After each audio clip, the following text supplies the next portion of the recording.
This is your ultimate stop for everything sports. The Golden State Media Concepts Sports Podcast. Should I say more? From the NFL, MLB, the NBA to MMA, it's all in here. The Golden State Media Concepts Sports Podcast. Listen now.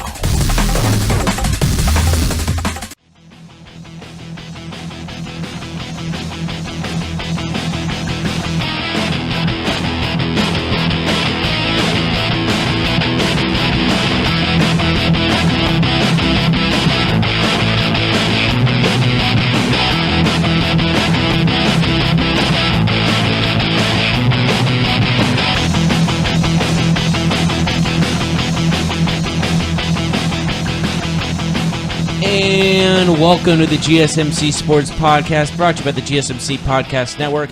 I am your host, Jeff Malanoff, and with me once again is my good buddy, Mark Souza. Almost forgot your name there. Sorry about that. We're friends, but you forgot my name. Anyways, we're moving on. We have a lot to talk about in the world of sports. We got the Monday Night Football thriller that was in last night between the 49ers and the Green Bay Packers. We're also going to talk about Game 3 of the NLCS between the Brewers and the Dodgers. Also, tragic news in the world of sports as Seahawks owner Paul Allen has passed away. We'll talk about that.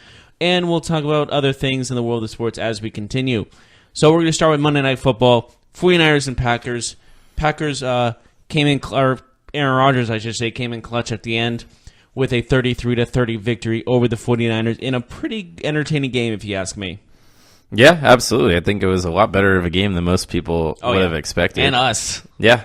And, the 49ers just get flexed out of their Sunday night game for next week.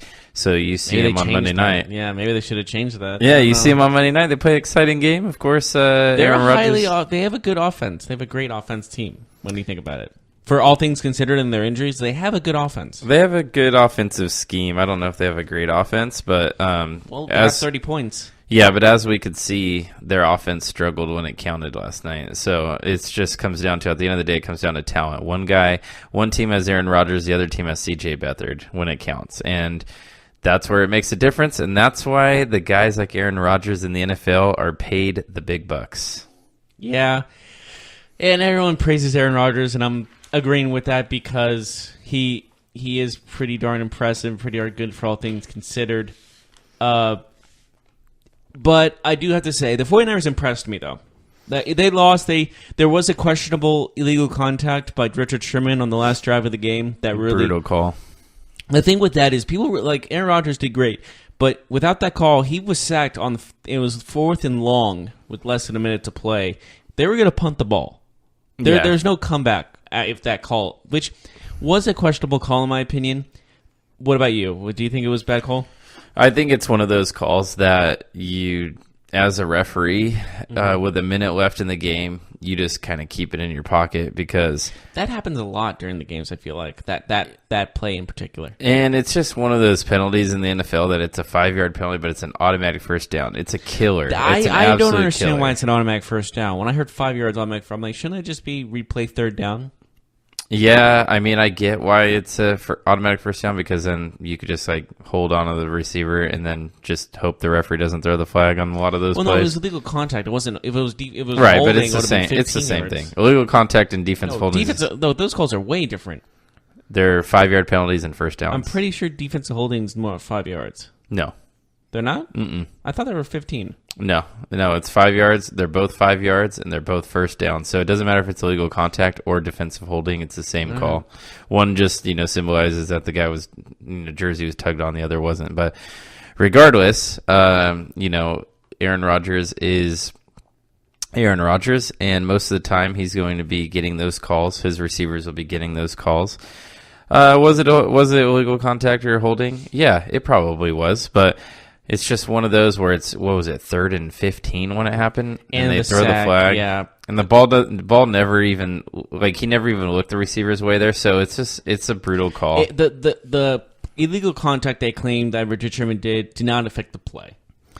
Yeah, so it is what it is. At the end of the day, the Niners played well. You also have to think about favoritism too. I'm not saying anything. Well, when it comes to franchise superstars get calls for sure in every sport. Yeah, would you call that it's something that should really be done about. But what are you going to do? It's just one of those calls where if it helps your team, you're happy about it, and if it hurts your team, you're like, oh my god, are you serious? Yeah, but like if you're a neutral party, like how we watch this. That's a call when I'm a neutral. When I'm watching it as a neutral fan, then I definitely am thinking, "Wow, like that's such a terrible call." Yeah, because it affects the game. It was a ticky-tacky call, to say the least. Exactly. But it did affect the game and affected the outcome. Mason Crosby really, people were like, "This is a defining moment. This is redemption." Yeah, he made a 20-yard field goal. I could have made that kick.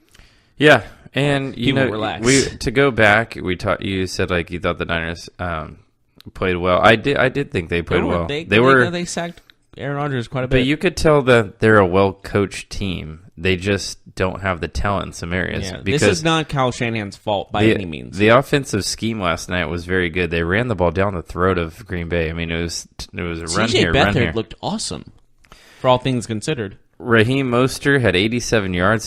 That was impressive. I did not. He's a practice squad running back. Excuse me. Breida had a good game. Breida is a fighter. I can see him as being a big-time back. They only passed the ball 23 times last night, which I thought was smart, but they hit on a couple of those big plays, especially the good one. Marquise Goodwin's return really showed how much of a deadly deep receiver he is. Yeah, and he's really the improved. defense struggled early, but they started to come around until they fell apart late in the game. Mm-hmm. Honestly, Richard Sherman, without that call, really kind of struggled. It was a bad defensive secondary. The other secondary opposite of Sherman, or the other corner opposite of Sherman, whoever it was, got burned. It was Ward, it was Maben, there was a couple different Everyone players. Got burned. But they just were not using the sideline as their friend. They were letting the Packers run routes to the sideline with no timeouts left. Like, you can't do that. It was too easy. And that touchdown pass, I mean, right over the defensive back's hand. He jumped way too early. If he jumped a second, like maybe 2 seconds before or 2 seconds later, he tips that ball. I think we can chalk that one up to a great throw, though. I mean, he put the right lift on it. Only a few can make that throw. But, like, I feel like if he jumped, maybe he got a little too excited and jumped too early. But otherwise, it was still Aaron Rodgers making a great play. It was a great comeback by the Packers. But if you're the 49ers, do you want to lose this game? I mean, they're not making the playoffs, so at this point, when these losses pile up, you're just looking at a top 5 draft pick, and right now, being at 1-5, they would be looking at that if the season ended today. Yeah, they would probably get the number 1 pick or number 2 pick. Yeah, it's up there. I'm not sure exactly how those standings would flesh out since we haven't played too many games with the tiebreakers and whatnot, but yeah, I mean, they'd be looking at a top 5 pick. I would say, even top 3. There's not a lot of 1-5 teams. I don't feel like. I think last night, moving on from the Niners' view of it for the Packers, they had to win that game. I mean, can you imagine if they would have lost that football game, especially when their next 2 games are the Rams and the Patriots? A lot of 1-5 teams. Sorry to interrupt, but I just realized there's 1, 2, 3, 4, 5.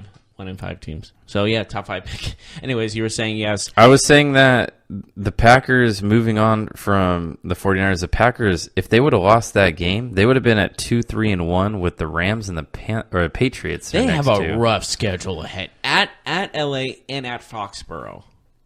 That's rough. Yeah, so they have a tough schedule coming up, but they do get to play the Dolphins, Seattle, before they play the Vikings, and they play the Cardinals and Falcons again.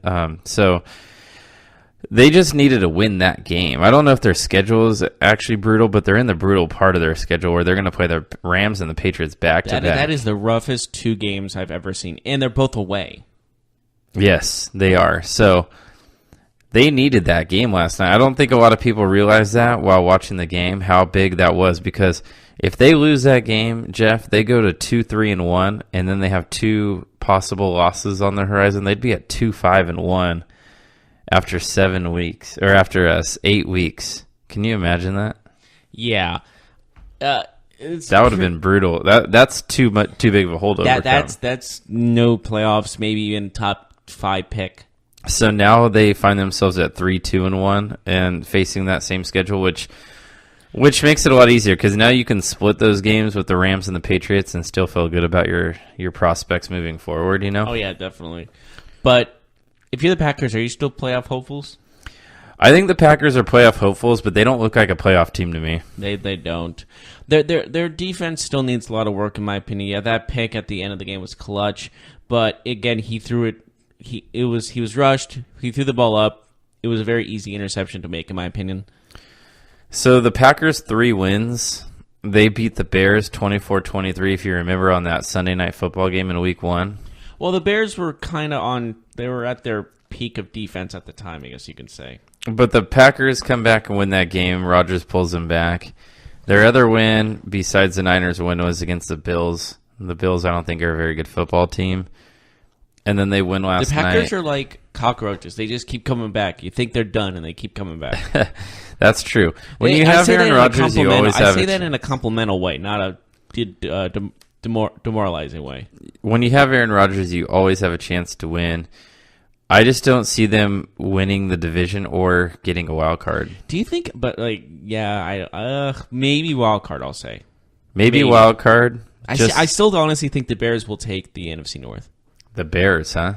Yeah. Well, I got Minnesota, but Minnesota's still there's still a lot of holes in that team that a lot of people are not talking about. They still are struggling, I feel like. Yeah, no, definitely. The Minnesota doesn't look dominant like they did last year, especially on defense. Their offense is coming around. When you add Kirk Cousins, you think that team could be even better. Well, he's been great. Yeah. But their running game, because Dalvin Cook's been out, their defense has been terrible. Yeah, there's a lot of questions with that team. That's why I'm thinking maybe the Bears will. But I trust the Vikings. I trust the Vikings to get back on track because their defense has good players and they're very well coached. They've had a couple. They had the Everson Griffin situation where he's not playing football right now because of his mental health issue, which is scary to think about. Which is scary, but he is a big part of their defense. So with that being said, and Dalvin Cook has not yet returned, which is also a big factor. Exactly. So the Vikings are not at full strength now. The Vikings do have huge concerns, like their offensive line. I think that's going to be their Achilles heel for the rest of the season. But Kirk Cousins, Thielen, Diggs, that's an elite passing attack. If they can get a good running game to match that passing attack, that's a great offense. Yeah. I see what you're saying, but I can see Bears and Minnesota both making the playoffs, though. I like what Chicago's doing, but I just think they're a year away. I don't trust Trubisky to lead that team to the playoffs. I definitely like that defense. He has gotten better, though. Let's get real. He has gotten better. But what about we can't overlook how bad the Bears were this last weekend. Yeah. They let Brock Osweiler tear them to pieces. But apparently they have this bad luck against Brock Osweiler because in his first starts with Denver, Miami, and now Houston, yes, he has beaten Chicago in his first starts. So there's something there. That's just one. Sometimes one guy just has. So what you're saying is Brock Osweiler owns Chicago. Well, every player, every quarterback has a certain team that he's great against. And I guess Brock has Chicago. But looking to the other side, we looked at the Packers' playoff chances.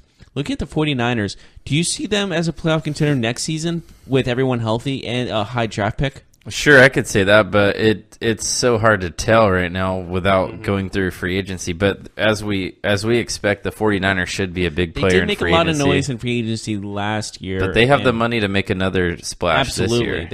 They're one of the top in salary cap still. And they have guys coming off the books like Jimmy Ward, Eric Armstead. These are guys that... They're not re-signing them, no way. Their contracts are... There's money there that can be freed up that's even more than what it appears. I don't see them re-signing Jimmy Ward or Armstead, do you?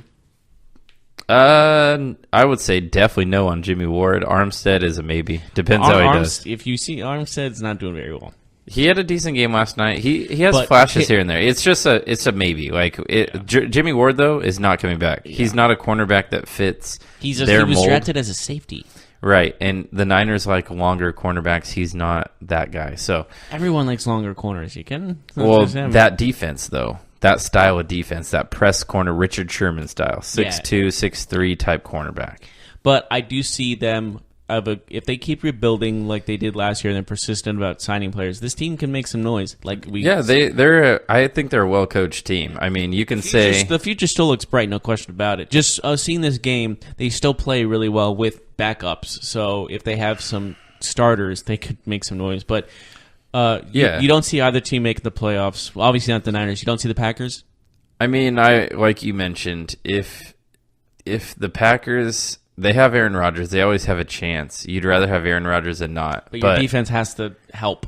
I just don't see my issue with the Packers is I don't think Aaron Rodgers is going to be healthy enough this season to be able to sustain if they need to win 2 or 3 games. I don't know. He is playing on one limb. He didn't even get hit that much last night, but he still looked like he was falling apart out there. Well, his wrist hit a guy's helmet, which that hurts. He had his elbow busted open. He was bleeding out of his elbow. Yeah, he got beat up. His offensive line is not very helpful. His knee definitely took a hit when he was getting tackled in the pocket.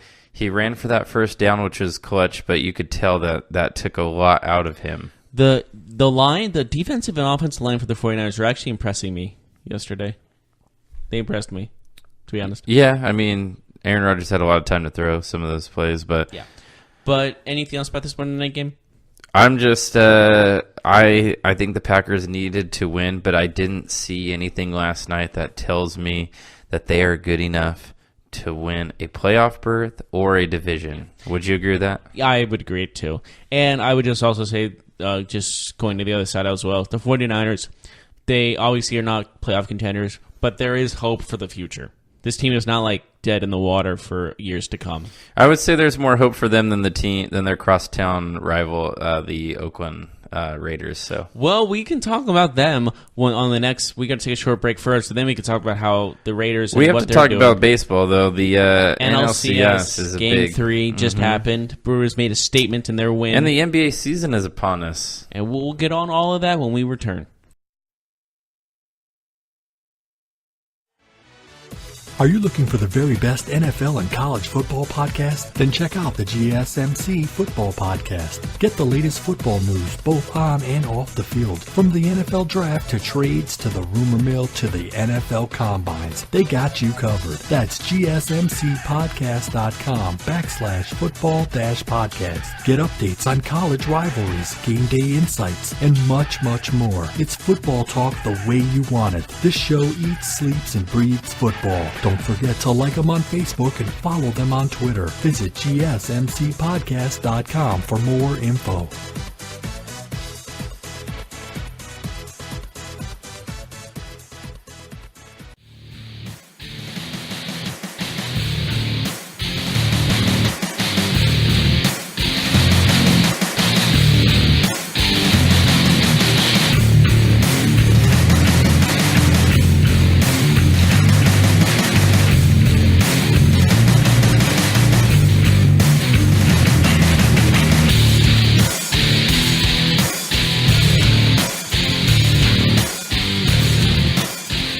And welcome back to the GSMC Sports Podcast. We just finished talking about Monday Night Football. Well, I would say a thriller between the Niners and Packers.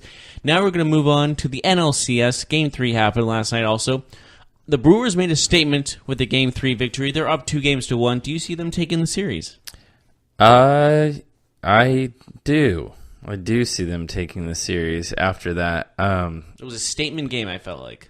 I can't remember if I took the Dodgers or the Brewers in this series, but I definitely was leaning towards the Dodgers just because of Kershaw being able to pitch 2 to 3 times. But yeah, what a statement. The Brewers won 4-0. Statement win, 4-0, Dodgers at home. They get blanked pitching for Milwaukee again. That's their bread and butter. Comes up big. Started off with Jules Chassin. You know, he's able to have another good start for them. 5 1/3, 3 hits, no runs, 6 strikeouts. I mean, an impressive performance, another impressive performance. And then the bullpen comes in and they get it done. So they didn't blow the lead like they did in Game 2.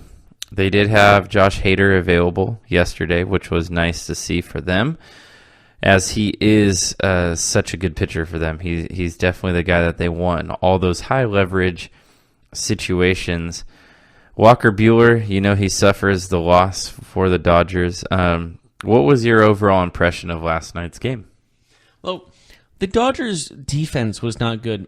Manny Machado, who they traded for, had an error in this game. And yes, there's only one error, but they gave up They gave up a lot. There was a lot to go on when you look at the hits and you look at the box score. This was all Brewers. Excuse me. They had it was the Dodgers weren't even there. It looked like they didn't get off out of their own house. It was just they were in their own way. Yeah, I mean, you don't score a run. Not to take 4 anything. runs on 7 hits, and they had no runs. They had 5 hits. Yeah, no runs.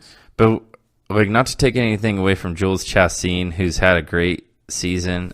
He's pitching very well right now. But when you're the Los Angeles Dodgers and you have a lineup that poses guys like Justin Turner, Matt Kemp, like those types of players who can hit the ball. Matt Kemp's a little old now. I feel like he's not as good as Sure, he used to and be. he didn't get the start last night, but you know what I mean? Like they have Max Muncy, Manny Machado, Corey Bellinger, Puig, Kike Hernandez, even like these guys got to be able to hit the ball. They got to be able to put runs up. If you get shut out by Jules Chastain, I'm sorry, but you're not going to be able to win a series. Let me stop you right there. It's not. I said this before. I'm a broken record. The team with the most momentum wins the World Series 9 times out of 10. And who has the most momentum? The Brewers right now. And that's showing of how they're pitching and how they're hitting and how they're playing on the defensive side. This team is just on a roll right now, and I don't see them stopping anytime soon. Well, I mean, what if the Dodgers win tonight's Game 4? I mean, after Game 2, were you still saying the same thing? When the Dodgers won Game 2, were you still saying, wow, the Brewers are still, Well, one game doesn't define them, but winning 2 games in convincing fashion in those 2 games, mind you, really show their momentum and how they can take this. Because the Dodgers, you can look at them on paper, they're the better team, but right now the Brewers are just consistently just momentum. They have it. They have this fact. They have the X factor, no doubt about it. They do have something. They have that. They're still riding that wave too of kind of like this is like their first time together. As like, whereas the Dodgers kind of have that. For most of the Dodgers players, this is their second, third, fourth, fifth time in the playoffs now. It's not like it's new to them, but you could tell the Brewers are definitely reveling in that. Hey, like this is great. This is a great season. No one expected us to be here, and we're enjoying the moment. You could see that in that team. Yeah, absolutely. But also, I think a big factor is that the bottom line is the Brewers came back and stole the division from the Cubs. They're on this high of excitement and confidence for sure. Like they're the most unpredictable because they never been to the playoffs before. This group of guys, at least. And they don't want to blow it, and they're doing everything they can. And the Dodgers are kind of used to this by now. Do you see what I'm getting at? I absolutely do. So let's take a look at tonight's Game 4. Then it's a crucial game for the Dodgers. Would you say it's a must-win game? For the Dodgers, absolutely. You can't go down 3-1 against the team. So like how this. do you feel about them rolling out Rich Hill tonight in a must-win game against Gio Gonzalez? Well, how Kershaw played and how he took the loss. I think if the Brewers get ahead in this, I don't think they're losing that lead. Yeah, it's all about who gets that first run. I know that's a very classical saying, and that's duh. But the fact of the matter some games it matters more than others. Absolutely, and this is one of those. This is the series that it matters just as more as anything else. Some games or some series it matters more than others. It always matters. You always want to score the first one, but just with this series, it feels like whoever, the last 3 games have shown, whoever gets that first score usually takes the win.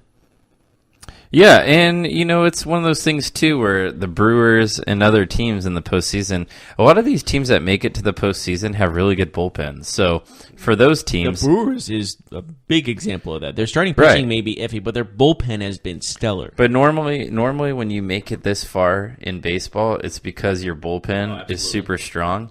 So the point is that it's even harder to win those games coming back when you're a team in the playoffs because you're facing some of the best bullpens in baseball. Well, the thing is, the classic saying defense wins championships. In baseball, bullpens win championships. Yeah, pitching wins championships. Really, like you can say defense all you want, but how many great defensive plays are available every game? Yeah. Whereas like you throw the ball to home plate 250 times. If you don't have a bullpen, you're gonna struggle. But if you have great starting pitching, that might save you from it. But right now, the pitching from Milwaukee is second to none.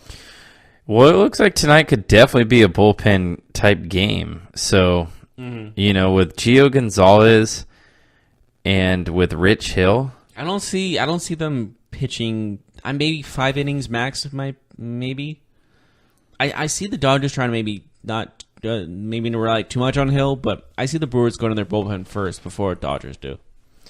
Yeah, I mean the Brewers are the team that's most comfortable with their bullpen, right? Like they enjoy those games where they enter their bullpen into the game in the 4th or 5th inning, whereas like the Dodgers played a little bit more classical. Well, if it ain't broke, don't fix it. And if your bullpen's working, you're going to trust your bullpen more than your starters. Do you trust Rich Hill's blisters? The blisters hurt. First of all, those things are no joke. The poor guy has just incredibly poor luck with that. Like his hand is probably a whole blister itself. He just throws a curveball so hard that he cuts his finger. He rips skin. He throws it, so that's incredible. But the bottom line is, I would put it in consideration. Maybe they won't play him as much, but I guess it's up to him. So, who do you have winning the game for tonight? You know what? I have the Brewers again. Yeah, the Brewers. You think it'll be a close game? I said they won in 5. You did, so they would have to win tonight. Yeah, so they have to win. They have to win from now on. 2 in a row. I know. It's not that huge of a It's not that huge of a Oh, they have to win. That's not like they have to win They're 7 not in a row. They're not winning against Kershaw's next start, but You can say all you want, my friend. But I do think they'll win tonight. I think that I'm not confident in either one of these starting pitchers, so I'm going to go with the team that is riding that wave. I am going to go with the team that I feel has a better bullpen. So I think the Brewers win tonight. They're going to hang loose on that surf.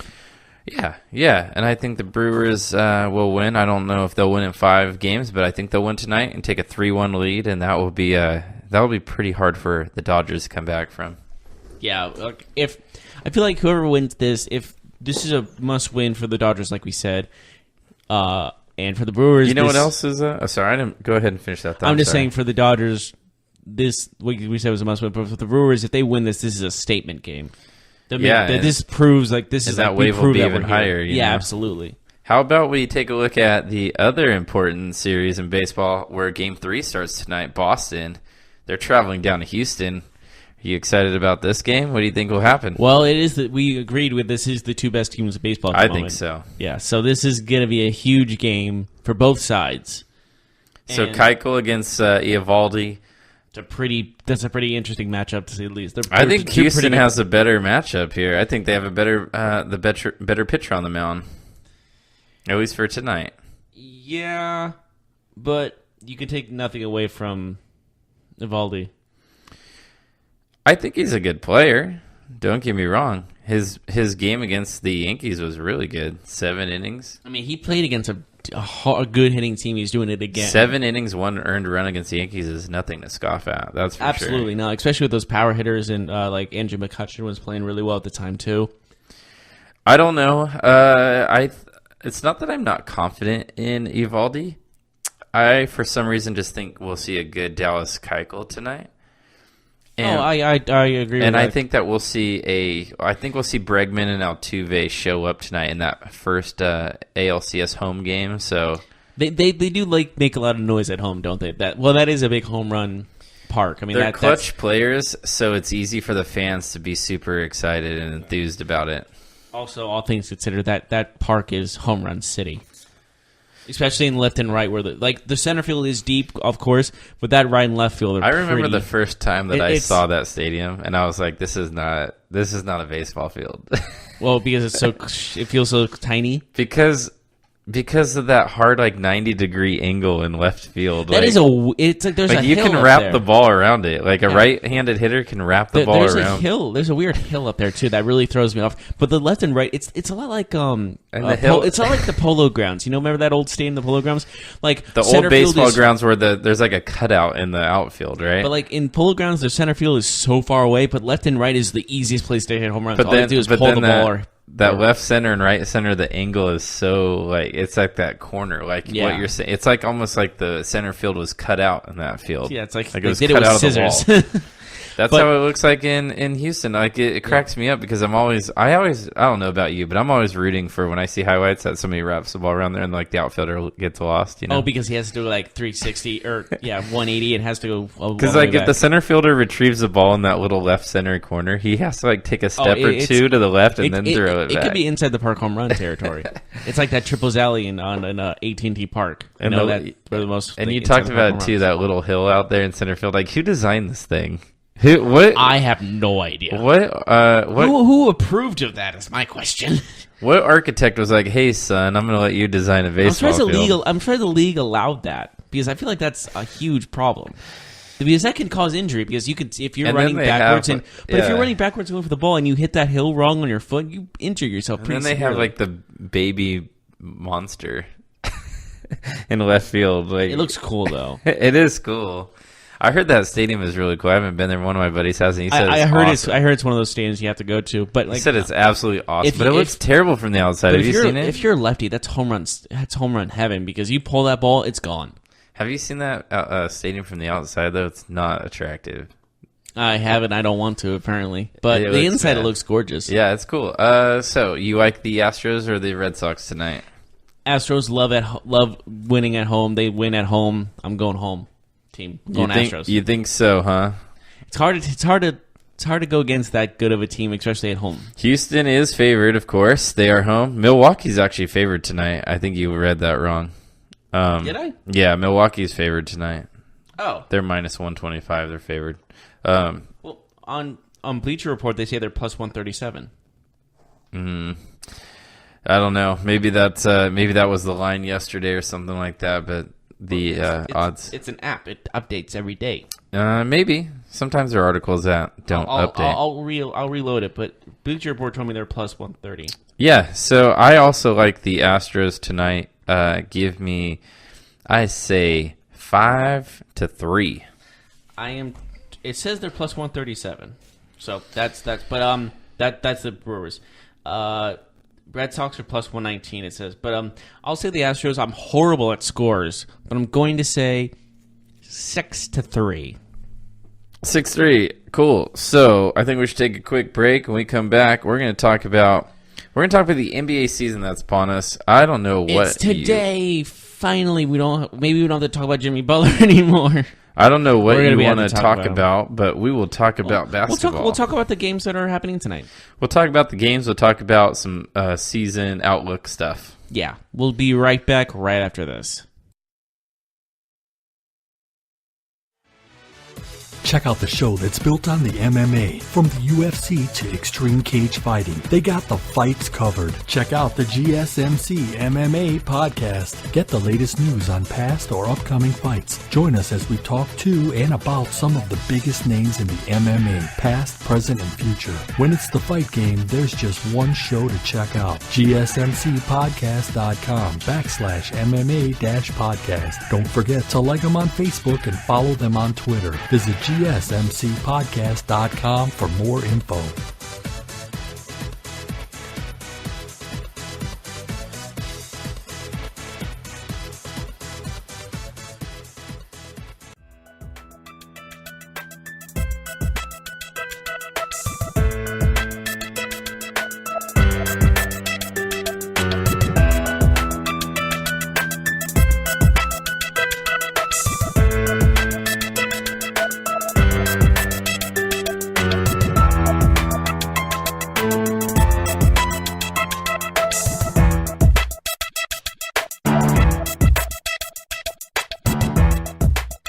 And welcome back to the GSMC Sports Podcast. We've talked about the Monday Night Football matchup between the 49ers and Packers. We've talked about the NLCS matchups as well as the ALCS matchups that are happening tonight.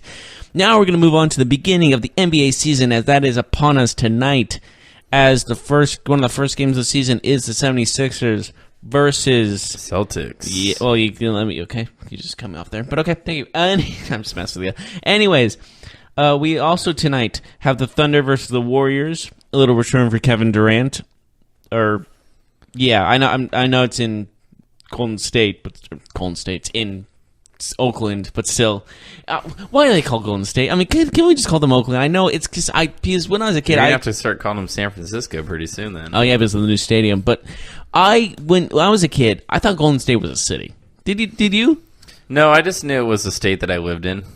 Yeah, I was like, why are they called Golden State? Like, is that a city? Like, don't you think, because you think, city plus team name. You don't think nickname for a state, Jeff is still confused about this whole thing. No, well, I know Golden State's the Golden State. It's a nickname for the state. It doesn't make any sense. Do you know who else is confused? Who? Steph Curry. He calls the ring night the weirdest night of the year because tonight the Warriors will be getting their championship rings. Why is that weird? So he says it's the weirdest night of the year because you're celebrating something that happened 4 months ago, and then you have to appreciate the moment, see the banner fall, feel the energy, then you got to put the rings back, go warm up for 2 minutes, and then play a basketball game where the other team is just no, salivating. they're praising our championship. Oh, that's so weird. God, get a hold of yourself, kid. Yeah, it is kind of a weird thing to say, but I mean, it makes sense. My diamond shoes are too tight. That's so weird. But you know how athletes are. They like routine. They like things done the same way every game. They go through their warm-up routine. They put their socks on the same way, their shoes on the same way. Come on, Jeff. You can't understand where the guy's coming from here? It's weird that you're being praised. Yeah. That's how I'm getting it. That's what I'm feeling. Oh, God, we're getting praised. No, he's talking about the timing. It's not about the praise. You got to do it on timing. television. You got to do it on television. It's I'm a big deal. with Steph Curry here. I think Jeff is just I think he woke up on the wrong side of the bed this morning. Your mom's bed. Anyways, moving on. What I was saying is, but like they have to make you should the big. Apologize. That wasn't nice. No, I'm not. Anyways, we're gonna. But for the banner stuff, you got to make it. It's got to be a televised thing. You got to have the fans around there, and you don't want to like, hey, let's everyone go to the stadium, and we're gonna do this all right now. I bet Thunder fans are excited to see that. Well, yeah, what I'm saying, let me finish. What I'm saying is, you're not gonna sell tickets to fans just to see the banner drop and them getting their rings, and then just going home. You gotta. It's a promotional thing. You gotta sell tickets. I mean, yeah, the tickets for tonight's Warriors game are probably more expensive than normal, especially because they're playing their old friend, Russell Westbrook. You mean Durant, who kind of well, would you say people think he stabbed him in the back? Are we still talking about this? Well, I mean, it's always going to be a topic when these two play each other. Yeah, I don't know, man. Durant just did what he thought was right, and honestly, it's worked out great for him. So who can blame him for what? Well, happened? he's now known as the yeah, but coward. Will anybody care in 30 years when they look back on his career? So. I think people will still think about it like that. Yeah, you'll be the one guy like, hey, I won't be the one guy. When I was young, Kevin Durant. First of all, horrible impression. Second of all, no, that would be you when you're 70 years old. I know, but I'm alive when I'm 70. Good. You'd be like, Durant used to play for the Thunder. Why am I sounding like that at 70? Because that's like 80 or 90. When you get older. Okay, fine. I guess my dad in 10 years is going to sound like that. Anyways, he's not, by the way. Are you offended? A little bit. Anyways. But you just spoke about my nice mother. You can't have it both ways. No, she let me spend the night. See? Look at this guy. I was intoxicated. Oh, no, I was. Anyways, I don't even drink. Anyways, what I'm saying is the fact that this is going to be remembered. We were talking about Durant. He's going to be remembered for leaving his team to go to the best team in the NBA, and that's going to be his legacy. That's going to be his legacy for life. I don't know, man. I think that's wrong. Are you kidding? No, that's going to be for life. No one's going to care. No one's going to care. Are you kidding me? All right. All NBA fans are going to remember this. In 2097, when Kevin Durant has been in the Pro Basketball Hall of Fame for the last, 50 years, is some kid going to be like, oh, man, remember that time? Why 2097? Why so a precise time? I don't know, man, because I won't be around then. I don't know about you, but I'll be living like in a robot's body and with my brain in it. You're I don't know. not going to be living. I don't know. It's a harsh reality. Technology is advancing. I could be living in a robot. I could be living in a computer. You don't know. Well, if human beings are able to live that long, Mark is a weirdo. That's my final shutting down. I don't know if you want to live that long, because then the Warriors would probably win like 37 straight championships. Yeah, they're gonna win another one, aren't they? Are they? Are they? Let's get real. good? Yes. Are you as confident this year as you are? They have years past? DeMarcus Cousins. They only got him better. That's true. They probably did, but they probably don't have the greatest depth though. So what happens if they do suffer They don't an injury? need depth. They won't. It's a foregone conclusion. They're winning the championship again. But do you think any other teams have gotten better themselves? Maybe the Rockets? Well, maybe, but the Lakers and Rockets obviously got better with adding LeBron James and Carmelo Anthony respectively. But it's not going to What change. about the Celtics? Can they knock them down? I'm sorry, no one can be Golden State. It's just I'm numb to the fact that we're like, oh, other people have chances, and then Golden State wins again. What about the Thunder? How high will they finish this year, do you think? What's your outlook for them? Paul George, Russell Westbrook. Semifinals. They lose to the Lakers or something. You think they'll be a top 5 seed? Maybe. Maybe 5th? 4th? Yeah, 5th, 4th. Not. I say 2 goes to. I'll Houston? put Houston goes to Houston. 3, maybe LA or Utah. But overall, what I'm saying is it doesn't matter because there's 3 things in life that are guaranteed: death, taxes, and Golden State winning championship. Oh, I thought you were going to say Joe Montana winning Super Bowls, but He only won 4. He only won 2 back-to-back. yeah, but he won 4 without losing. So, how about? Why would I be talking about Joe Montana during our basketball topic? I don't know. Let's talk about the 76ers and the Celtics. Since the West and the NBA is a foregone conclusion, how about the Eastern Conference? Is Now, that is interesting. Yeah, Philadelphia, Boston. Who is a team that you see holding up the trophy for the Eastern Conference this year? Would it be Boston, Philly? Would it be Toronto? Toronto is still in the running because You think Kawhi Leonard's a Milwaukee huge addition. Could surprise everyone. Honestly, it's a coin flip for it's a 5 different face coin flip because there's so many teams that are talented that could take the Eastern Conference. I love the Eastern think Conference. so? It's unpredictable. Absolutely. It's not just the Celtics. It's not just the 76ers. It's weird to say the 76ers are in contention because of how bad they've been for so long. But bottom line is Toronto's a team. Milwaukee is still, with the Greek Freak, that team has a great chance. Like, the possibilities are endless. Okay, just those 4 teams. The possibilities are those 4 teams. I don't know, man. I think I truly think that it's the Celtics conference. I just think that they're the best coached team, the most balanced team. Look how good they were last year without Kyrie and Gordon Hayward. Now you get your 2 best players back. I'm sorry, but this team, they look too good. They look too deep. So it's a foregone conclusion that it's Celtics versus Warriors? So right now, the for win totals, I'm using the Westgate win totals right now. They have the Warriors at 61.5. You like the over or the under on them? I'll take the over. You'll take the over on that 61.5? Yeah. Oh, yeah. What about, who do you think has the second highest win total? Houston? No.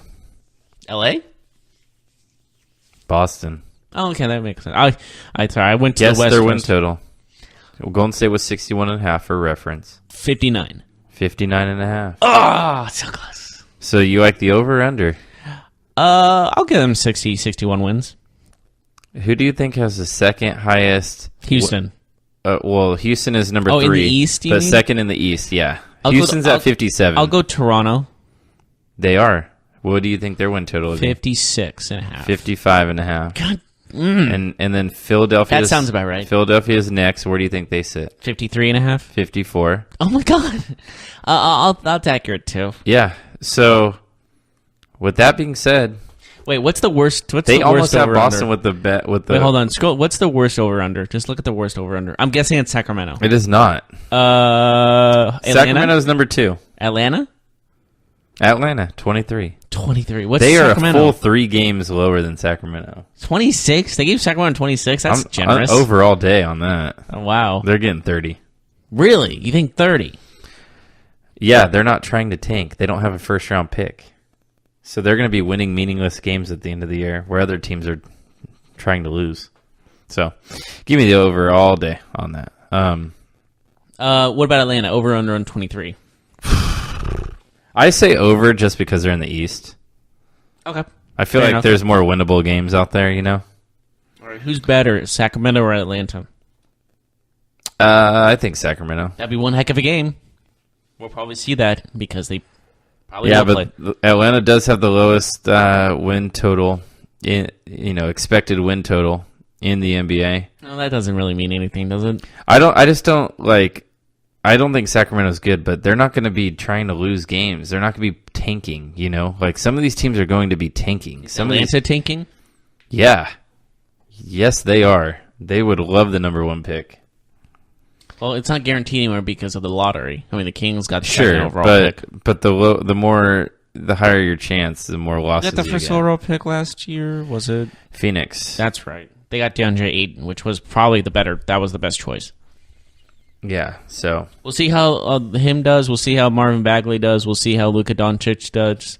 We'll see how Trae Young does. We'll see how everyone else does who got drafted.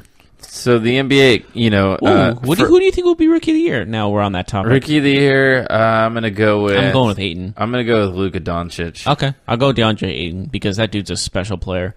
I think Ayton has the best chance because of he'll be able to put up points and rebounds every night. I'll say he averages a double-double a game.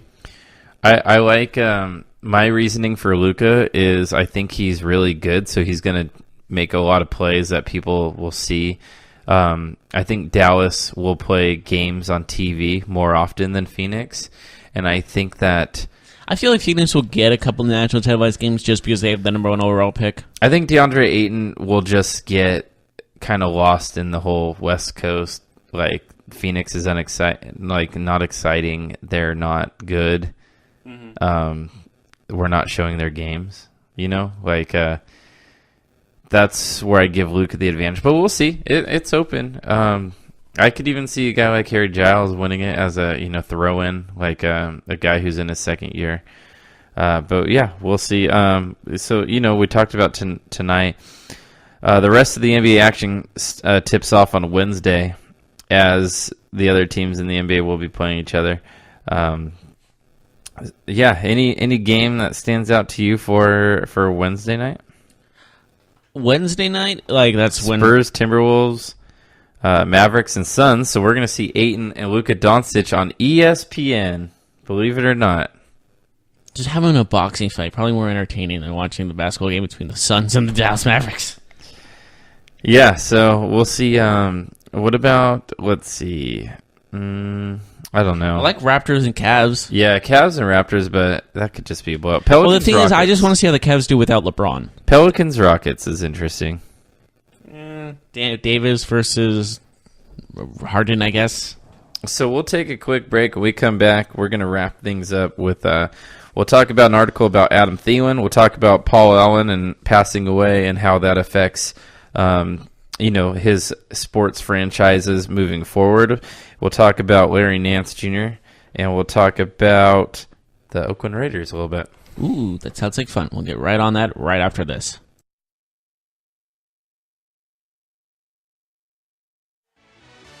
Are you looking for help for your fantasy football team? Check out the GSMC Fantasy Football Podcast. Get today's best advice on who to start, who to sit, even who you should draft. From sleeper picks to red hot lineups, they got it all covered for you. That's GSMCpodcast.com/fantasy-football-podcast. We'll cover traditional leagues, dynasty, PPR, even IDP leagues. When you need fantasy help, there's just one show to hit up. Don't forget to like them on Facebook and follow them on Twitter. Visit GSMCpodcast.com for more info.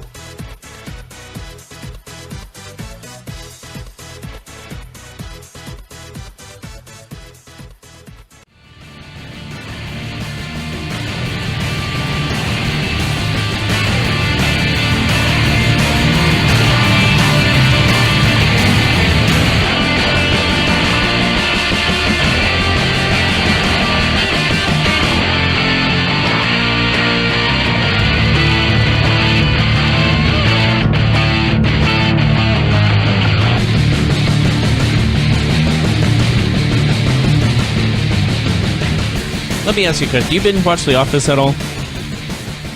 Yeah. Oh, cool. Yeah, I love that. I've been watching it at the moment. But anyways, welcome back to the GSMC Sports Podcast. We've talked about the NFL Monday Night Football matchup between the 49ers and Packers. We talked about the NBA openers that are happening today and tomorrow. And we've also talked about the NLCS matchup that happened last night and the matchups that are happening tonight, as well as the ALCS matchup. Now we're going to go on to other topics at hand. Adam Thielen. Okay, we got to go with Adam Thielen. So you read something interesting about him. I read something on Bleacher Report that said he deserves the money Antonio Brown and Odell Beckham Jr. are being paid. So pretty big contracts, both of those, that is. And Thielen has had 5 consecutive games of 100 yards or more receiving. And I believe it continued this week also. It did. And so he's the most consistently positive player you can have on a receiver. I'll ask you first, do you think he should get a big-time contract because of his season so far? I don't know if I would be offering him an Odell-type contract. I mean, Beckham's contract Odell's been struggling recently, and so his contract was 5 years, $95 million, $65 million guaranteed. It's a big contract for a wide receiver. I don't know. With Kirk Cousins just getting paid a ton of money there, it makes you think if you're going to commit that much money to a guy like Thielen. But I think Adam Thielen is a really good football player. I wouldn't be shocked. I wouldn't say that it would be a terrible decision or anything. As far as I know, he plays the game the right way. He stays pretty healthy. He's as consistent as anybody in the NFL. He's just a really good slot receiver. I think I'd be okay with it, but it would be a tough pill to swallow. Is what you're saying? Yeah, it would just be a tough pill to swallow, you know? Yeah. If he goes, I know this is almost impossible, all 16 games with 100 receiving yards or more, do you give him that big-time contract? There's no way that will ever happen, but yeah, sure. But if technically it's possible. He's on the path to doing so. Yeah, I mean, if you go by the averages, yeah, absolutely.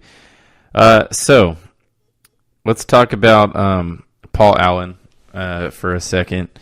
Rest in peace to Paul Allen as he passes away at 65 years old. Responsible for a lot of things in his life, in the community, and things like that. But he was the owner of the Trailblazers and the Seahawks. It sounds like both of these teams will be sold.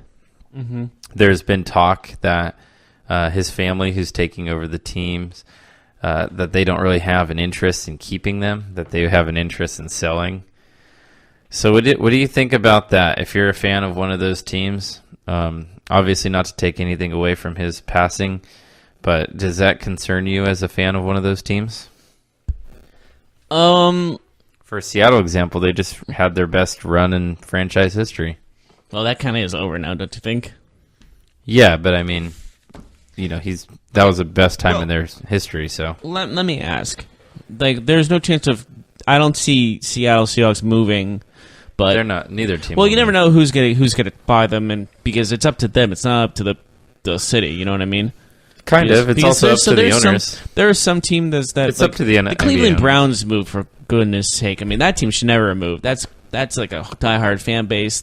They moved again. Anyways, they had a stadium all ready to go to be built. If you're making money as a franchise, it's hard to move because then the other owners won't let that happen.